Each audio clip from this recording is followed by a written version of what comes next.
ఆడుదాం ఆంధ్రపై కూటమి ప్రభుత్వం కీలక నిర్ణయం తీసుకుంది. వైసీపీ హయాంలో ఆడుదాం ఆంధ్ర కార్యక్రమంలో జరిగిన అవినీతిపై చంద్రబాబు సర్కార్ ఏసీబీ విచారణకు ఆదేశించింది. 125 కోట్ల నిధులు గోల్మాల్ జరిగినట్లు ఆరోపణలున్నాయి. ఇక ఇదే అంశానికి సంబంధించి పూర్తి సమాచారం మా ప్రతినిధి బసవరాజు అందిస్తారు. బసవరాజు, ఏదైతే గత వైసీపీ హయాంలో అనేక స్కామ్లు చేసి చూస్తున్న పరిస్థితులు చూస్తా ఉన్నాము. అంటే ప్రతి స్కామ్ వెనుక నేతల హస్తం ఉంది, అదేవిధంగా వైసీపీ పార్టీ పెద్దల హస్తం ఉందని ఇప్పటికే కూటమి ప్రభుత్వం అయితే అనేక విచారణలకు ఆదేశించిన పరిస్థితి కనిపిస్తా ఉంది. అంటే ఇప్పుడు లేటెస్ట్ గా ఏదైతే ఆంధ్రలో సుమారుగా 125 కోట్లు ఫ్రాడ్ జరిగినట్లు కూటమి ప్రభుత్వం అయితే తేల్చడం జరిగింది. ఈ క్రమంలోనే ఈ కేసును పూర్తి దర్యాప్తు చేయాలని ఏసీబీకి ఆదేశాలు ఇస్తూ ఏసీబీకి అప్పచెప్పిన పరిస్థితులు కనిపిస్తా ఉన్నాయి. కేబినెట్ లో ఈ నిర్ణయం తీసుకున్నారు.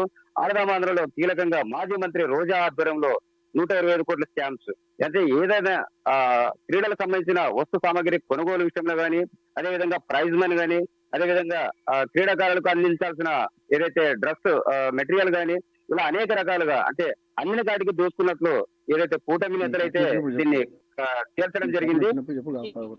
నేపథ్యంలో అంటే రోజాకైతే కష్టకాలం మొదలైనట్లు మనకు తెలుస్తా ఉంది.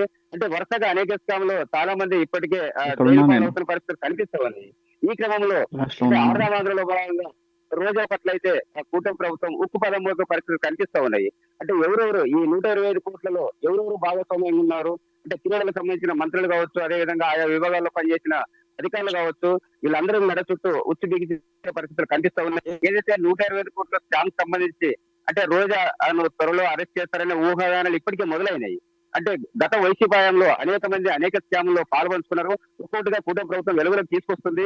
ఈ క్రమంలోనే ఒక్కొక్కరు జైలు పాలవుతా ఉన్నారు. ఇప్పటికే పోసాని మురళకృష్ణ కావచ్చు, లేదా అదేవిధంగా లడ్డు విషయం కావచ్చు, పేర్ని నాని కావచ్చు, ఇలా అనేక రకాలుగా కూటమి ప్రభుత్వం అయితే సిఐడి ద్వారా లేదా ఏసీబీ ద్వారా పూర్తి స్థాయిలో విచారణ మొదలుపెట్టిన పరిస్థితులు కనిపిస్తా ఉన్నాయి.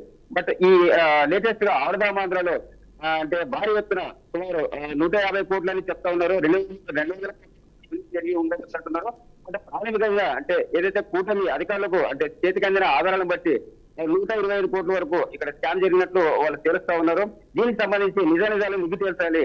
అంటే ఎవరెవరు పాత్ర ఉంది, నిజంగా అక్కడ ఆంధ్రలో ఖర్చు పెట్టినది, వీళ్ళు దోచుకున్నది ఎంత, క్రీడాకారులకు అందించినది ఎంత అనే అంశాల్లో స్పష్టంగా కూలంకుషంగా నివేదిక సిద్ధం చేసి అంటే దానికి కారకులైన వారి పట్ల ఖచ్చితంగా శిక్ష తీసుకోవాలి, వాళ్ళని శిక్షించాలి, జైలు పాలు చేయాలని ఒక సంకల్పం అయితే కూటమి ప్రభుత్వంలో కనిపిస్తా ఉంది.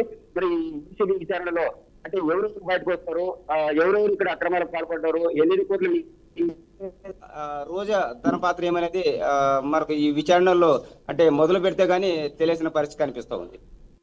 Right Basavaraj, thank you for the updates.